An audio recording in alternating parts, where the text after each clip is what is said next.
Assalamualaikum warahmatullahi wabarakatuh. Perkenalkan, nama saya Irmawati Ningsih dengan NIM 2320202003. Di sini saya akan mempresentasikan hasil tugas riset dan seminar akuntansi dengan judul analisis pengaruh aman penggunaan sistem informasi akuntansi dan pengendalian internal terhadap kinerja keuangan.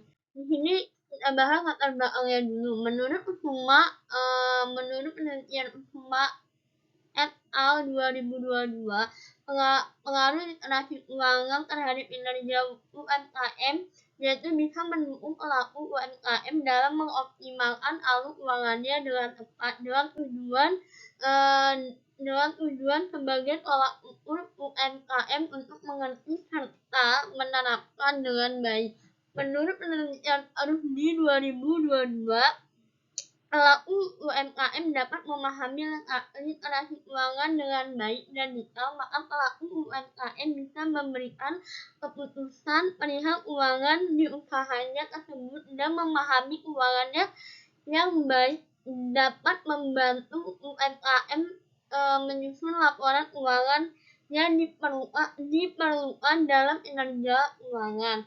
Di sini saya mengambil tabel perkembangan nilai pendapatan UMKM ADRB HDHB Kota Bekasi tahun 2023. Pada 2019 mengalami peningkatan menjadi 69,41 triliun dan mengalami penurunan pada 2020 menjadi 67,62 triliun dan pada tahun 2021 dan 2022 terus mengalami peningkatan hingga menjadi 73,26 triliun rupiah pendapatan UMKM. Berdasarkan penelitian terdahulu, saya mengambil fenomena pengaruh pada UMKM di Kota Denpasar.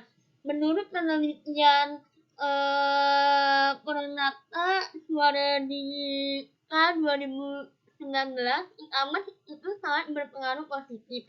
Dan menurut Adawiyah Aziza, sistem informasi akuntansi sangat berpengaruh. Dan menurut Karim dan Nur Salim tahun 2019, pengendalian internal adalah sangat berpengaruh positif. Di sini saya jelaskan rumusan masalah dan tujuan masalahnya. Rumusan masalahnya, pertama, apakah e-commerce berpengaruh terhadap kinerja keuangan? Yang kedua, apakah penggunaan sistem informasi akuntansi berpengaruh terhadap kinerja keuangan?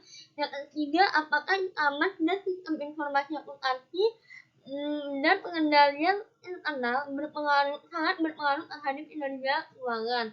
Tujuan dari penelitian ini adalah untuk menguji dan menganalisis pengaruh e-commerce terhadap kinerja keuangan. Yang kedua, untuk menguji dan menganalisis pengaruh penggunaan sistem informasi akuntansi terhadap kinerja keuangan.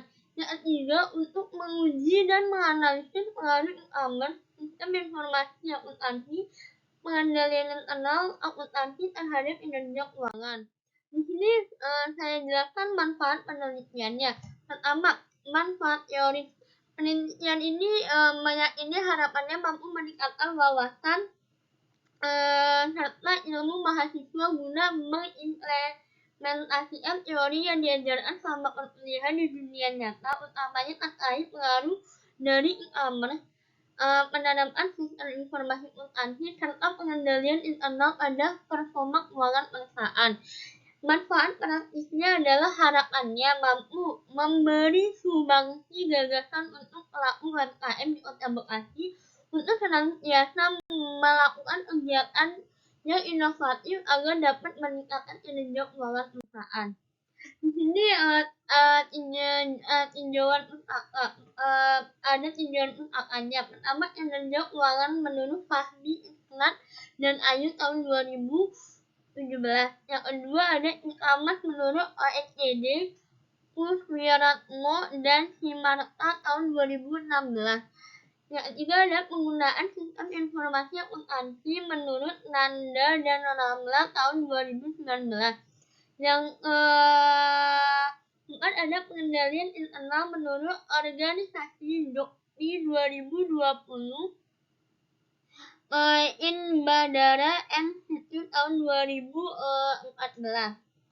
Di sini saya mengambil penelitian terdahulu tinjauan usahaannya. Pertama, ada penelitian menurut Asri Cahaya dan Mardihatillah. Di sini judul penelitiannya adalah pengaruh penerapan sistem informasi akuntansi berbasis aplikasi online terhadap efektivitas pengendalian internal dan dampak pada kinerja keuangan.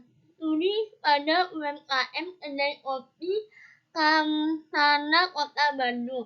Variabel independennya adalah kinerja keuangan. Variabel independennya adalah penerapan sistem informasi akuntansi berbasis aplikasi online. Metode analisis yang digunakan adalah metode survei dan instrumen.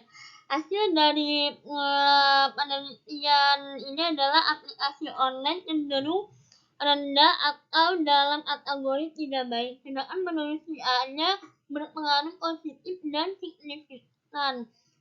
Pengendalian internalnya berpengaruh positif dan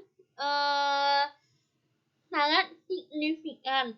Yang kedua, di sini saya mengambil penelitiannya Adi Dodi Aditya dan Nihwayan Alin Erlinawati tahun 2022 dengan judul penelitian pengaruh e-commerce sistem informasi akuntansi dan pengendalian internal terhadap kinerja keuangan perusahaan. Studi kasus pada UMKM di kota Denpasar. Variabel dependennya adalah kinerja keuangannya. Variabel independennya e-commerce sistem informasi akuntansi pengendalian internal. Metode analisisnya adalah pengumpulan data dilakukan dengan kuesioner menggunakan aplikasi Google Chrome dan disebarkan melalui aplikasi WhatsApp. Hasil penelitiannya adalah e-commerce berpengaruh, CA-nya sangat berpengaruh positif dan pengendalian internalnya berpengaruh.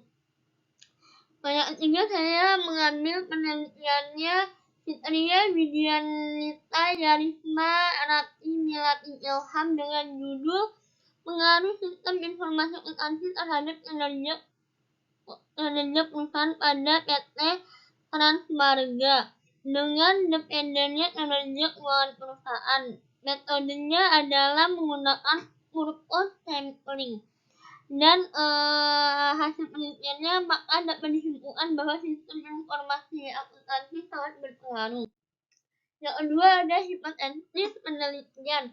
Pertama, menurut Purnata dan Suwaradika tahun 2019, hipotesis pertamanya pengaruh e-commerce sangat berpengaruh positif terhadap kinerja keuangan perusahaan. Yang kedua, menurut Putri Endiana tahun 2020, hipotesis keduanya pengaruh penggunaan sistem informasi akuntansi sangat berpengaruh terhadap kinerja keuangan perusahaan. Yang ketiga, ada Hermadaya DKK tahun 2021.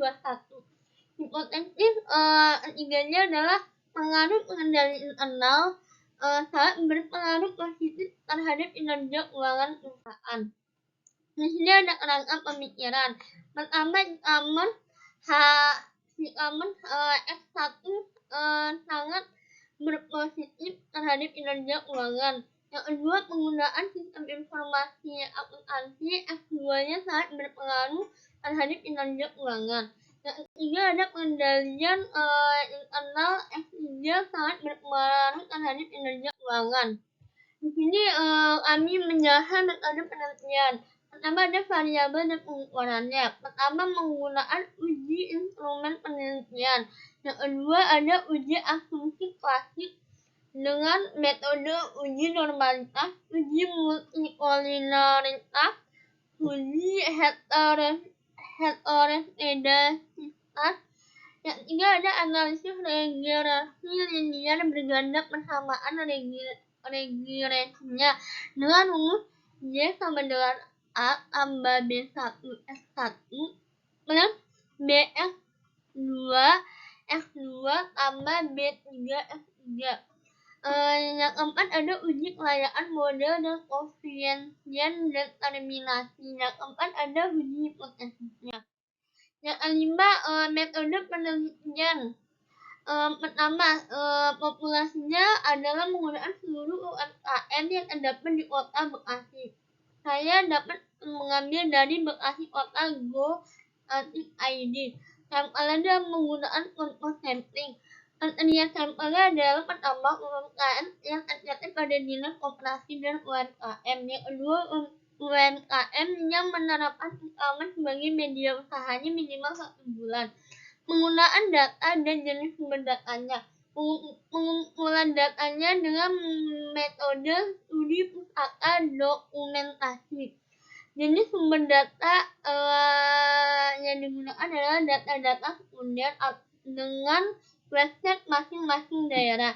Yang ketiga, yang kelima adalah jenis teknik metode analisisnya. Pertama, penelitian kuantitatif. Yang kedua, teknik analisisnya. Sekian presentasi dari saya. Apabila ada kekurangan, mohon maaf. Wassalamualaikum warahmatullahi wabarakatuh.